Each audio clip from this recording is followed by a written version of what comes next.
hablé con Manolo Verdiel, tricampeón de Aragón de montaña en el 84, 85 y 86, con aquel Sinca Grupo 2 mítico. En campeonatos terminó el de slalom con la victoria de Fernando Villaro, que empató con Alejandro Díaz Concha, pero Fernando tenía 3 victorias y Alejandro 1. En vehículos de serie, campeón Daniel Ojea. En damas, Marta Cabello. Y en debutantes, David Tesán, que se llevó el campeonato con 6 victorias sobre 6. Habrá que seguirlo. Completan el cuadro de honor David Herrero en fórmulas, y en escuderías IRC Motor, que se quedó campeona por delante de la Riojana Scratch y la Lizagamán. También sobre el slalom reflexión en la sección Desde la grada.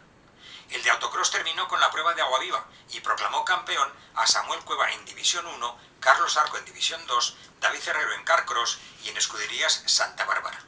La info de ambas las tenéis en Campeonatos 2022 y en Cajón de Fotos.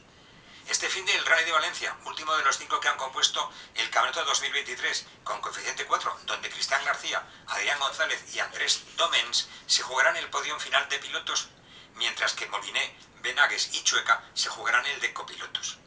También viajarán a Barcelona los pilotos aragoneses a disputar la última prueba del campeonato en el Circuit de Cataluña, donde David Asensio cuenta con probabilidades de hacerse con el campeonato que lidera hasta este momento Laurent Puigmal. Jorge Vecino y Ander Gamón también intentarán entrar en el podio de la temporada. En escuderías, con una gran ventaja, se proclamará el histórico club alcañizano por delante del Automóvil Club Zaragoza y la SRT Racing. Y Guillermo Aso, que venció y convenció en Portugal, finalizó tercero en el Campeonato Ibérico de Velocidad. Bueno, nada más. Expectación sobre el resultado de los campeonatos pendientes que os contaré el próximo jueves. Un abrazo.